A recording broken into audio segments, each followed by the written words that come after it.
معركة بطليوس هي معركة وقعت في مارس سنة 1134 ميلادي. التقى فيها جيش المرابطين المغاربة بقيادة تشفين بن علي بقوات قشتالة شرق بطليوس بالقرب من الزلاقة.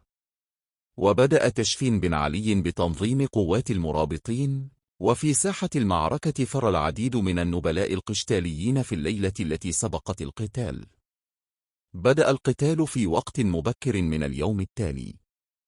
بعد معركة شرسة، هزم القشتاليون هزيمة ساحقة، وسيطر المرابطون على المعسكر القشتالي، وحرروا الأسرى، واستردوا الغنائم التي سرقوها سابقا.